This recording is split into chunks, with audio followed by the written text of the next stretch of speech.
10 awesome French military victories you've never heard of. In present-day times, France has gained notoriety for being fruitless in war. This began during World War II when, in a matter of weeks, the French government gave in. France, on the other hand, had a long and successful military history prior to that. France was the most powerful military power in Europe for centuries before it was overtaken by Germany at the turn of the 20th century. It seized Gaul by force after Rome fell, then ruled Europe throughout the Middle Ages and Louis XVI's reign. France remained a significant military power even after 1900. At the Second Battle of the Marne in World War I, the French won the first of several Allied victories. France had the best military equipment in Europe at the start of World War II, but its outmoded strategy and tactics cost it dearly. Most of France's greatest military accomplishments, many of which occurred early in the country's history, are also its least well-known successes. 10 incredible French military victories you probably haven't heard of are listed here. 10. The Mad War. La Guerre Folle, otherwise known as the Frantic Conflict, occurred somewhere in the range of 1485 and 1488. Charles VIII was too young to succeed King Louis XI because he had already passed away. As a result, Anne-de-Beaujeu was given control of the regency. This arrangement did not please the future Louis XII, the cousin of the king. He fled to independent Brittany after his attempt to assume the regency failed. Along with a number of powerful French vassals, including the Duke of Lorraine and Prince of Orange, the Bretons joined his cause. From the safety of Brittany, they launched a campaign against the French monarchy. Anxious to gain by their foes' shortcoming, the revolutionaries were upheld by Britain, Austria, and Spain. To assist with the war effort, each of them sent soldiers to Brittany. France began planning an invasion of Brittany after declaring the rebels to be traitors. The Breton army consisted of several thousand Bretons, who were supplemented by large Spanish and Austrian contingents and a small group of 700 longbowmen from England. Edward Woodville, who had defied the English king to be there, was in charge of the English archers. At any rate, Henry VII had previously chosen not to send a military, however Woodville went. At the Battle of Saint-Aubin-du-Cormier, where the Breton army waited, the two sides clashed. The French were surprised, and the Breton armed force had serious areas of strength for an on a high edge. The panic-inducing English longbowmen harassed the French army as it prepared for battle.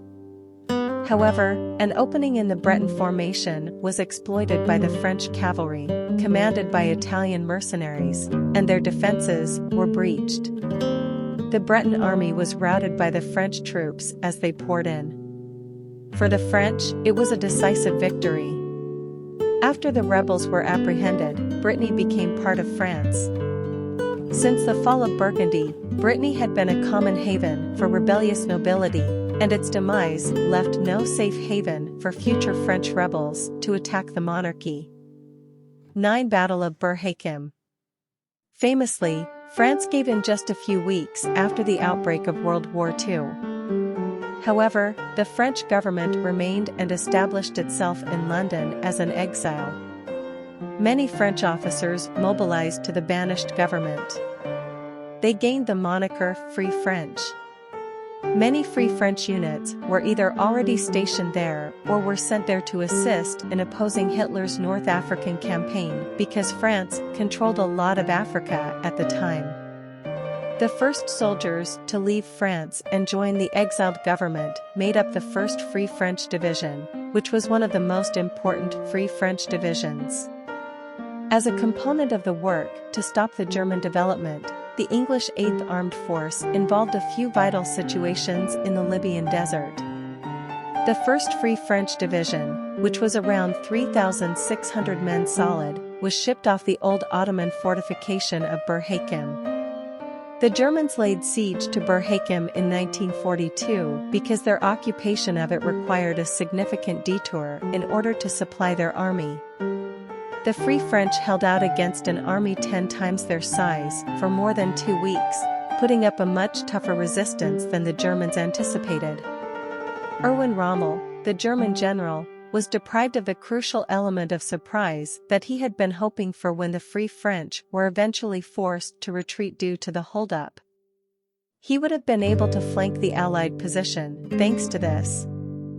Bir Hakeim directly enabled the crucial Allied victory at El Alamein shortly after the German plan to invade Malta was thrown out of whack. The valiant stand even prompted Hitler, calling them the second-best warriors on the planet, after the Germans. The French resistance's morale was boosted on the French mainland as a result of the victory, which showed the world that the French were still skilled fighters. 8 Battle of Tours. Charles Martel, the Franks' leader, fought the Umayyad Caliphate's soldiers just outside the city of Tours in October 732. The fate of Europe was shaped by his subsequent victory. At that point, the Umayyad Caliphate was the most impressive military power on the planet. Their empire had grown significantly under the new generation of Umayyad caliphs, extending from Persia's borders to Spain and including North Africa. The Umayyads were now looking further afield after establishing their power in Spain following its recent fall. The most powerful state in Europe was the Kingdom of the Franks, which later became France. It didn't verge on matching the could of the Roman domain that preceded it. However, the Kingdom of the Franks had rapidly expanded to encompass the majority of contemporary France, the Low Countries, and Western Germany through diplomacy and conquest. The Umayyads would be no match for the Franks. However, the Umayyads quickly set their sights on the small, independent duchy of Aquitaine, which lay between the two empires. Aquitaine was completely destroyed by the Umayyads, but Odo, the Duke of Aquitaine, enlisted Charles's assistance. Charles responded, and as the Umayyad army moved toward Tours with the intention of looting and burning it, they encountered a substantial Frankish army in their path. Abdul-Rahman al-Ghafiqi's Umayyad army tried to get the Franks to leave their hilltop position where the powerful Umayyad cavalry couldn't hurt them. However, Charles stood his ground. The Umayyad army couldn't wait because winter was coming, so they attacked the Frankish army after 7 days. Heavy cavalry would have expected to easily defeat an infantry army, but Charles's army was well-trained and experienced from years of campaigning with him. Despite the fact that the Umayyads broke their ranks several times, they used a phalanx formation and held their ground against successive cavalry charges. The Umayyad army heard a rumor that some Franks had sneaked behind them and looted their camp at some point during the battle. A significant portion of the army fled in order to safeguard their treasure, regardless of whether this was true. They broke as well when the rest of the army saw them fleeing. The Franks won because al-Ghafiqi was killed in the ensuing chaos. The Franks discovered that the Umayyad army had left overnight when they emerged from their camp the following day. 7 War of Saint-Sardos. The War of Saint-Sardos was a masterclass in diplomacy, even though the majority of these victories were achieved through the use of force. Edward II, King of England, was also Duke of Aquitaine in France at the time. This meant that even though Aquitaine had English laws and soldiers, the English king had to frequently travel to France to pay respects to the French king because he was his lord. In Aquitaine, many local landowners were preferring the French Parliament to the English courts for dispute resolution. Almost always, the Parliament ruled in France's favor, which was not surprising. Small villages and landholdings were returning to direct French rule one at a time. When the Aquitanian town of Saint-Sardos became the focus of a dispute, things came to a head. The nearby religious community needed to transform the town into a line post for the French lord, while other neighborhood landowners needed to stay under English insurance. Every so often later, a neighborhood ruler torched holy person Sardos and lynched its sergeant. The French claimed that the English had planned the crime. The English ambassadors made a valiant effort to stall the situation by promising, apologizing, and stating that they would resolve the issue independently. However, the French king saw his chance and invaded Aquitaine. The English were completely taken by surprise, and the war ended in 6 weeks. The English had suffered a couple of humiliating defeats, and the majority of the duchy was now in French hands. The political disappointment turned numerous English rulers in Britain against the Lord and drove straightforwardly to the breakdown of his power. He was thus susceptible to the 1327 coup that brought him down. 6. Battle of Austerlitz. Napoleon is frequently hailed as one of history's greatest generals. Through his leadership, France was able to stand alone against a united Europe for over a decade, even though he lost the Napoleonic Wars. But early on in his career, he won a lot of his best victories. He might actually have won if he could have carried on with the same momentum. He led his army into Austria during the War of the Third Coalition with the intention of eliminating Austria from the conflict. He crushed the Austrian armed force during the Ulm lobby in October 1805, and by December, he had vanquished Vienna.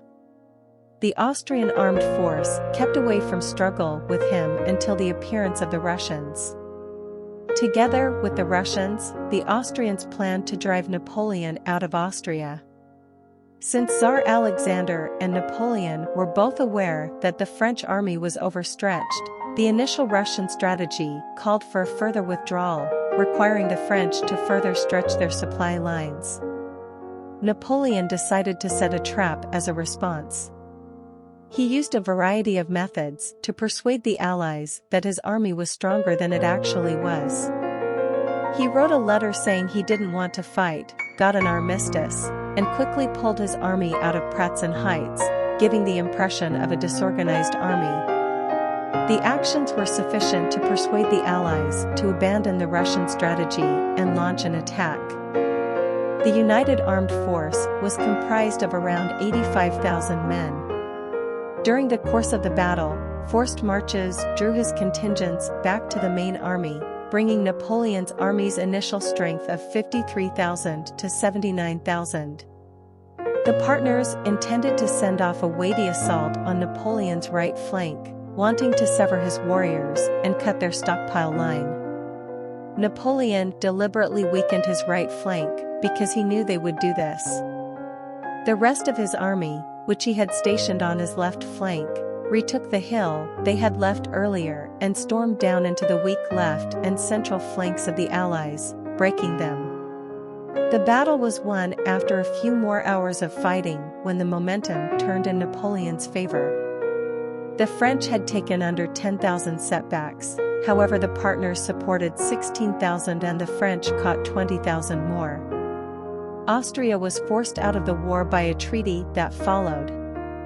They consented to pay restitutions to France while recognizing Napoleon's triumphs. The following year saw the dissolution of the Holy Roman Empire, which had existed for more than 1,000 years. 500 Years' War. The 100 Years' War, which lasted from 1337 to 1453, saw some of England's most famous victories. The English longbowman was shown to be the most effective soldier in late medieval Europe at Crécy, Poitiers, and Agincourt. The victories at Crécy and Poitiers may have actually hindered the English overall, encouraging successive kings to invest money and resources into a war with an enemy who significantly outmatched them in population and resources. On the other hand, the war was also a decisive victory for the French, which resulted in the permanent end of 4 centuries of English territorial influence on the continent, with the exception of Calais. Even though Agincourt is regarded as one of the greatest victories in English history, it came after the English had lost every battle they had fought against France for 30 years. The Battle of Castillon was ultimately what ended the war. The French armed force pretended retreat, and the English, under the order of the rash and admired General Master Talbot, pursued them energetically. The English were caught in a French ambush, and the French artillery, which was among Europe's most advanced, fired from fortified positions in the French camp, which the English thought had been abandoned. The English armed force was done off by a huge cavalry charge. The English had lost thousands of men when the fighting was over, while the French had lost around 100. The conflicts under the surface, presently known as the conflicts of the Roses, shut down any expectation of sending off another attack. For French invasion of Normandy. By the time they resumed in 1202, England and France had been at war for decades over Normandy's fate. However, the French were up against the bumbling King John this time, who was already having trouble keeping his nobility under control. Some of them were so opposed to John's rule that they joined the French effort to conquer Normandy and switched sides. However, after John's decisive victory at the Battle of Mirbeau, things changed.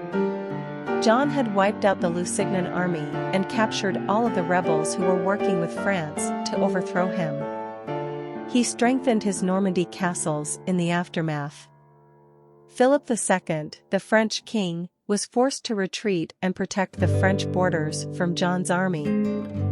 However, more of John's supporters in Normandy were turned against him as a result of his treatment of his prisoners.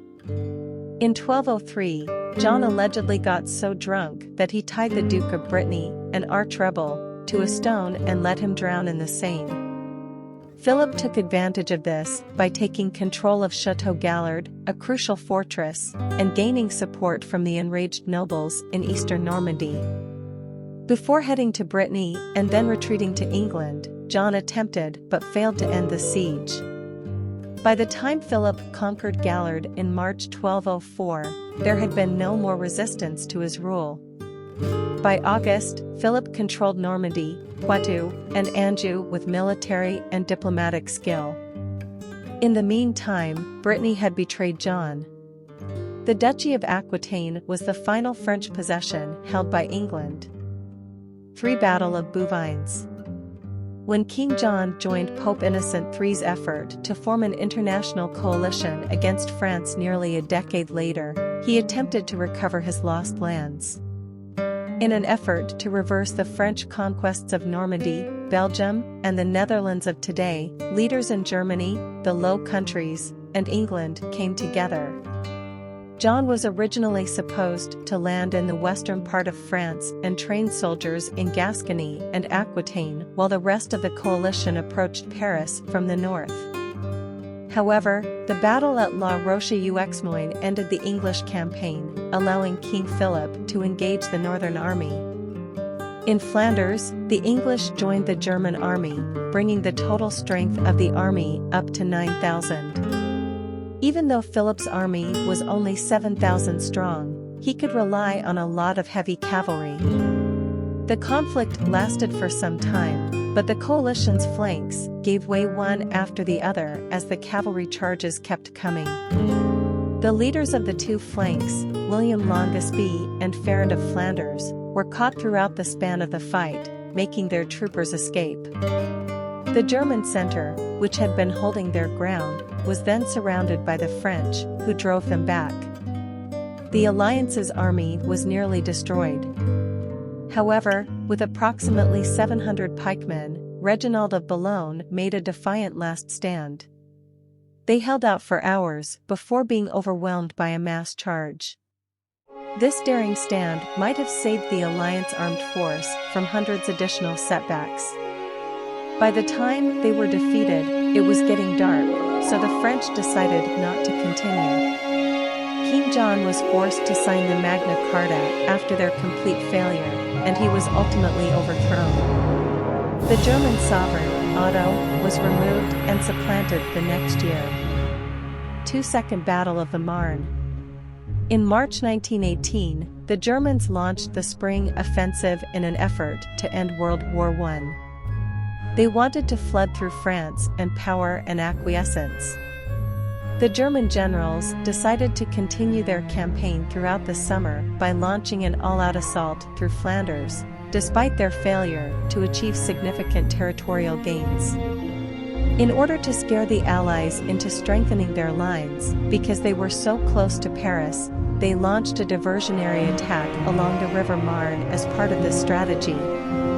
The first 2 days of the battle were the very pinnacle of military victory, according to German General Ludendorff. They were effectively ready to catch the French front protections, flooding through them so rapidly that they needed to stop their development so their cannons could get once again into range. On the Allied side of the river, the German stormtroopers were successful in seizing several bridgeheads.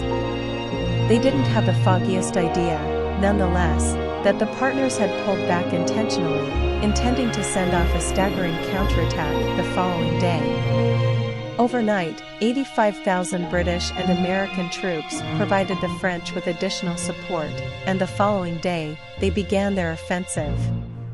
Because of surveillance and data removed from caught German warriors, the partners realized the German fight plan in cozy detail.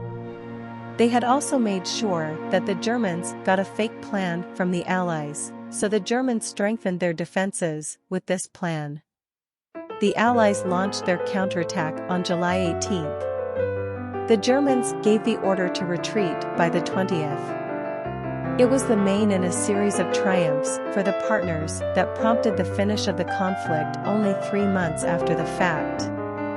While the partners supported higher setbacks, it was viewed as a critical strategic and vital triumph. While crippling the Germans' morale, the victory had boosted the Allies' own. Before November's end of the war, the Allies never retreated further. 1 Battle of Malakoff. The main portion of the 1800s was the narrative of Russia's ascent. By 1850, they were in a rising power on the European stage, with a strong armada in both Sevastopol and St. Petersburg. In the meantime, the Ottoman Empire, which had been the dominant power in the Black Sea since the Middle Ages, was militarily weak and in constant decline. The British and French, who were determined to maintain the status quo in Europe, did not like this situation. Therefore, the French and British were quick to assure the Ottomans of their support in the event of a conflict between the Russians and the Ottomans. The Ottomans did, in fact, immediately declare war on Russia.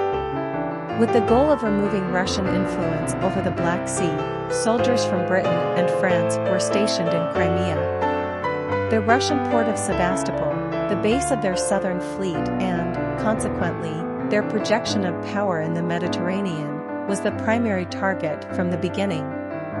Obviously, the Russians heavily fortified Sevastopol because both sides recognized its significance.